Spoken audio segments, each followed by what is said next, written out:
¿Qué tal? ¿Cómo están? Se acaba de terminar la Copa Libertadores, el Botafogo es el nuevo campeón y además por primera vez en su historia, después de tanta espera, tantos miles de hinchas que se acercaron a Buenos Aires para ver el Monumental, la coronación de su equipo, merecidísima además, porque jugó una final o se jugó una final bastante particular.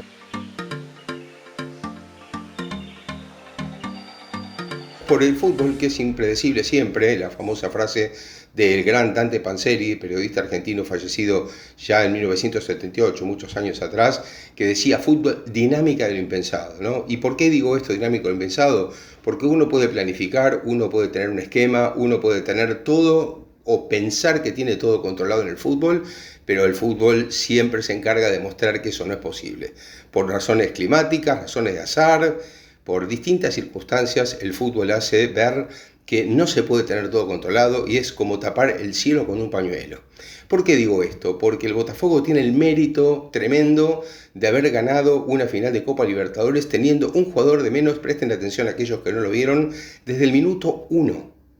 Al minuto 1 del partido, Gregori, el volante, puso demasiado fuerte, demasiado peligrosa la pierna sobre el argentino Fausto Vera Atlético Mineiro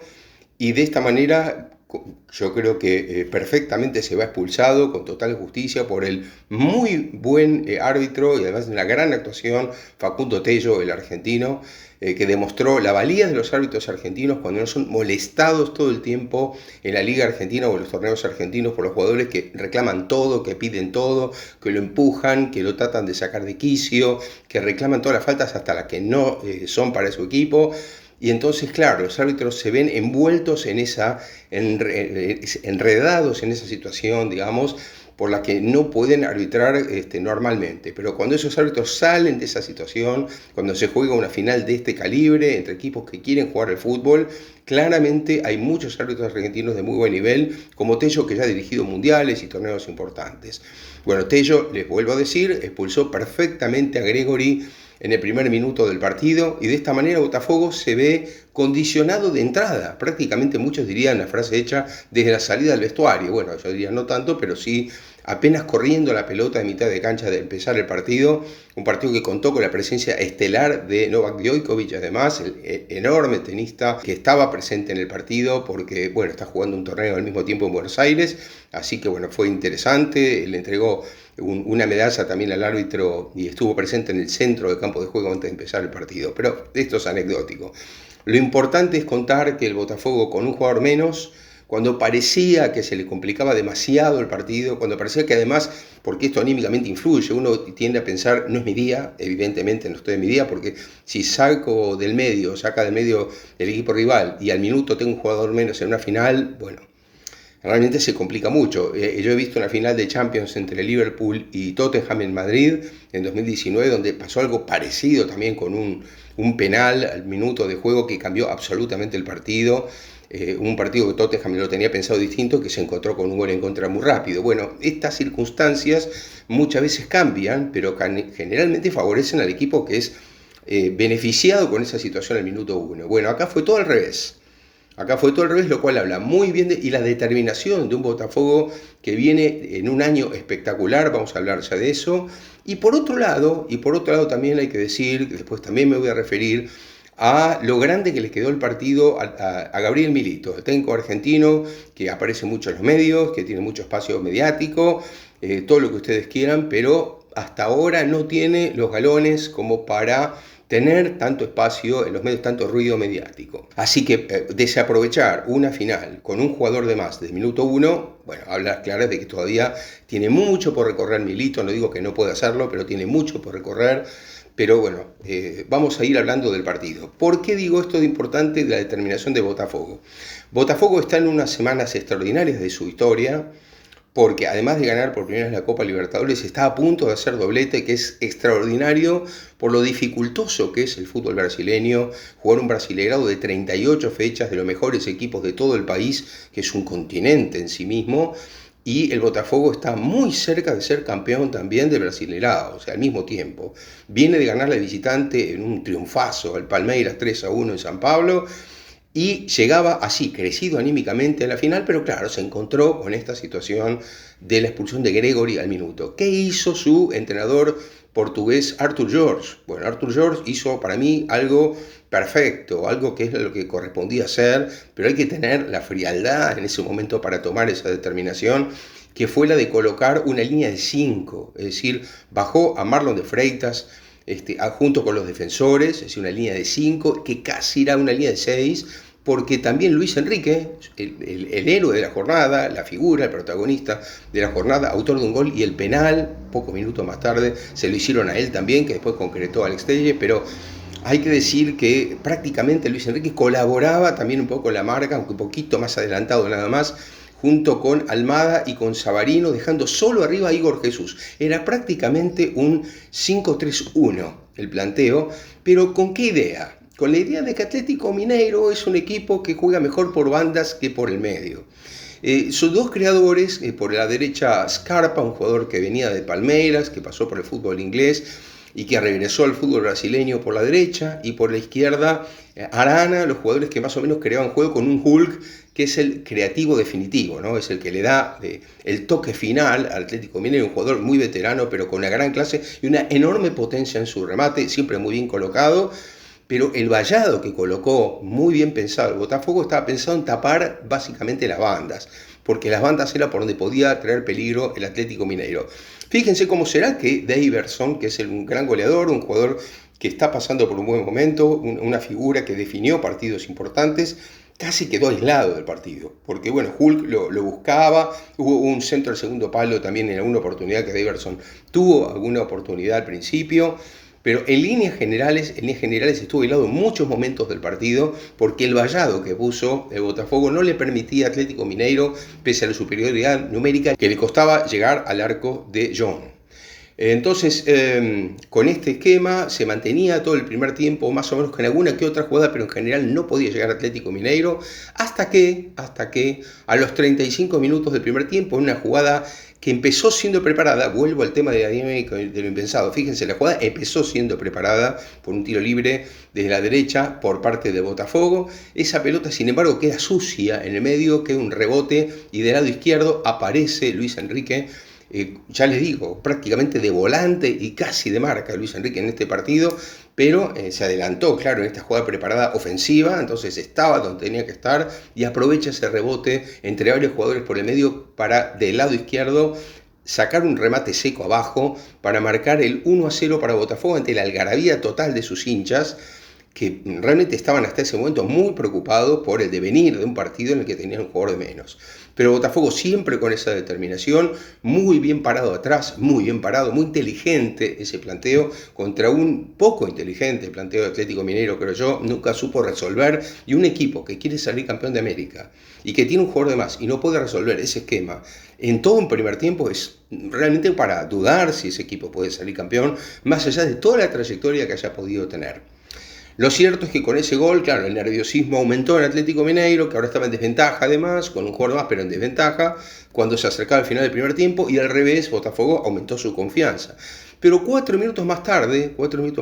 muy vivamente Luis Enrique ve una desinteligencia en la salida entre el arquero Everson y Arana, se mete entre los dos, y como se adelanta, toca con la puntita del pie la pelota, entonces Everson llega tarde a marcarlo, a sacarle la pelota y le comete falta penal que fue al VAR, y con total razonabilidad fue el Facundo Tello a ver la jugada otra vez y convalidó el penal, que realmente fue penal, porque fue penal.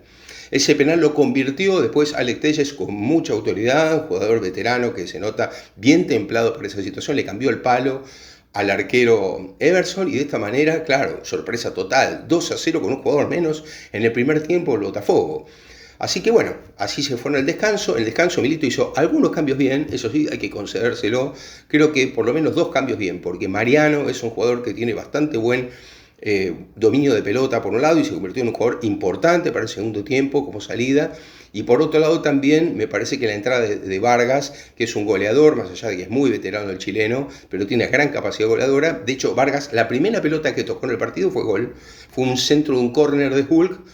y cabeceó Vargas, inatajable para el arquero John, y ahí uno pensaba, bueno, 2-1. Al minuto fíjense, el minuto de cada tiempo pasó algo. El minuto del primer tiempo la expulsión, el minuto del segundo tiempo gol de Vargas. Después de ese gol de Vargas y el 2-1, uno pensaba, bueno, ahora lo va a arrollar Atlético Mineiro, porque con un jugador de más y teniendo 44 minutos más el descuento para poder, por lo menos, empardar el partido para ir a un alargue, porque la final tenía alargue y penales, por lo menos para forzar el alargue y hasta ganar el partido, uno pensaba, porque estaba todo dado para esa remontada. Pero no, otra vez lo que veníamos diciendo, otra vez se agrupó el Botafogo, hizo muy bien los cambios también Arthur George por parte del Botafogo, realmente muy muy bien, especialmente la entrada de Junior Santos. Junior Santos, un jugador que en realidad forma parte de Fortaleza, está prestado al Botafogo, está cedido al Botafogo porque es un jugador que amenazaba con ser un crack total, tuvo una lesión muy importante, no contaba tanto para Vojvoda, el técnico del Fortaleza, que ya tiene su equipo armado. Entonces este jugador pasó a Botafogo, ya vino definiendo algún partido. Cuando entró Junior Santos faltaban unos 12 minutos y antes del gol, antes del tercer gol, había hecho ya una jugada muy parecida, individual, yéndose por banda prácticamente hasta la línea de fondo del Atlético Mineiro, hasta que en el último minuto hace una jugada sensacional y que además pudo haber parecido fuera de juego, pero no lo fue porque el rechazo para atrás es de un jugador de Atlético Mineiro y entonces aprovecha ese desborde para marcar en la última jugada del descuento prácticamente el 3-1 merecidísimo, que también un 3-1 en una final con un jugador menos, 2 goles de distancia, marca la diferencia, yo creo que de determinación, la diferencia de esquema y la diferencia de técnicos que había. Y ahí vuelvo, perdón, porque antes hice una introducción con lo de Milito y Arthur George, los dos técnicos, ¿no? Por un lado, Milito, hay mucho aparato alrededor de él. Milito ya lleva años dirigió a Argentinos Juniors, dirigió a Estudiantes de La Plata, dirigió ahora a Atlético Mineiro, que es una selección sudamericana de jugadores, y hasta ahora Milito no tiene títulos, no ha hecho demasiado en el fútbol, y yo sigo pensando que Milito está a mitad de camino y que le llegó muy temprano dirigir a Atlético Mineiro. Creo que todavía tenía que hacer un gran desarrollo. Milito se escribe dentro de otros compañeros o gente de su generación argentina que para mí todavía no está madura. Ni hablar Mascherano, ¿no? Mascherano es otro caso parecido al de Milito, que va cortando camino, que va trabajando en diagonal y que mucho antes de tiempo está agarrando equipos que me parece que no está para agarrar. Con este apuro de querer formar parte de una elite, cuando no, eso se construye con el tiempo, viendo muchos entrenamientos, hablando mucho con entrenadores, empezando de abajo, ganando cosas de abajo, creciendo en la profesión. No se puede cortar camino así. Las cosas son las que son y el tiempo es el tiempo que se requiere para madurar. No se puede madurar a los 10 años, se madura a los 40, 50, no a los 10. No hay manera aunque quieras, porque hay que vivir primero. No se puede sin vivir madurar. Bueno, esos quieren hacer esto. Y Milito, una vez más, se inscribe dentro de los Pep Boys, que no es lo mismo que Pep. Pep es Pep, o Tito Vilanova. Y los demás no son Pep, son discípulos, supuestos discípulos de Guardiola, pero que no son Guardiola, y se está notando. Y por el lado de Arthur George, a mí quiero decir que hay una interesantísima escuela de técnicos portuguesa. Arthur George se inscribe, es el tercer técnico portugués en estos años que gana una Copa Libertadores, lo cual está hablando mucho de la influencia que tienen los técnicos portugueses en los últimos años. Es una gran generación que se suma a otra un poco más grande, como la de Fernando Santos, que dirigió a la selección portuguesa con mucho suceso y que manejó muy bien los grupos, que era muy difícil manejar en los tiempos de Cristiano Ronaldo. Bueno, ahora estamos hablando de estos tres entrenadores que ganaron Copa Libertadores. Primero Jorge Jesús con Flamengo, Abel Ferreira con el Palmeiras, ahora aparece Arthur George también con el Botafogo. Y también hay que sumar a ellos a Rubén Amorim, que acaba de asumir el Manchester United, después de una enorme campaña de Sporting Lisboa, realmente extraordinario, un Sporting de Lisboa que le metió un 4-1 a Manchester City hace apenas 15 días en la Champions. Es decir, entrenadores portugueses que yo creo que forman parte de una cantidad de escuelas que hay en el fútbol del mundo, que son escuelas bien diferentes y que son todas escuelas muy importantes. En Sudamérica hay que señalar la escuela argentina, Después hay que señalar la escuela española, la escuela portuguesa, la escuela italiana, por supuesto. Son escuelas muy, muy fuertes, que son las más importantes del lado occidental, más la alemana, que está en un gran momento también. Y por otro lado hay que hablar de escuela rusa, y yo agregaría, aunque ya no existe más el país, la escuela yugoslava, porque la escuela yugoslava, aunque se haya roto el país en varios países distintos, aportó una cantidad de entrenadores impresionante en el último tiempo, así que yo creo que son las grandes escuelas, porque me estoy olvidando alguna, cítenme alguna más, pero creo que esas son las escuelas más importantes de técnicos hoy en el mundo, y la portuguesa es una de ellas sin ninguna duda. Así que también esto hay que decirlo. Por otro lado, el merecimiento de Botafogo de ganar esta Copa Libertadores es muy grande, porque el Botafogo fue eliminando equipos muy importantes en el camino. Así que hay que señalar, el Botafogo que empezó perdiendo los primeros 2 partidos en esta Copa Libertadores. De hecho el primero lo pierde como local, así que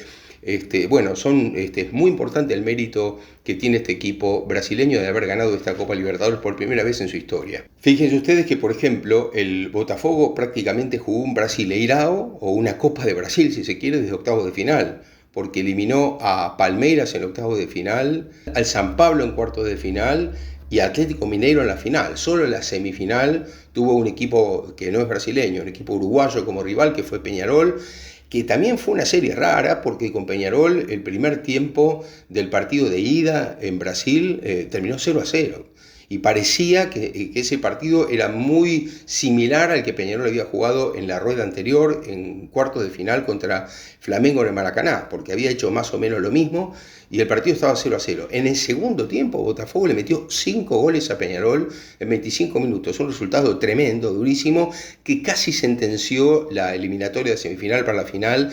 sin jugar en Montevideo el segundo partido, porque el partido en el campeón del siglo, el partido de vuelta, ya era un partido con un 5-0 en la ida, o sea que era prácticamente imposible para Peñarol. Es decir, que ese fue el paso de Botafogo desde octavos en adelante. Una gran campaña, una excelente campaña, con un gran plantel,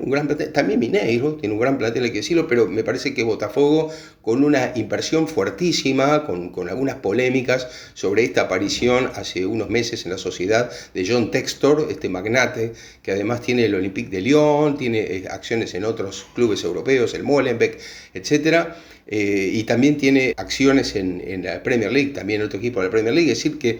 claro, estamos hablando de alguien que va aglomerando equipos, va juntando equipos y que tiene esa posibilidad, ¿no? Entonces, bueno, hoy en la SAD, que son las Sociedades Anónimas Deportivas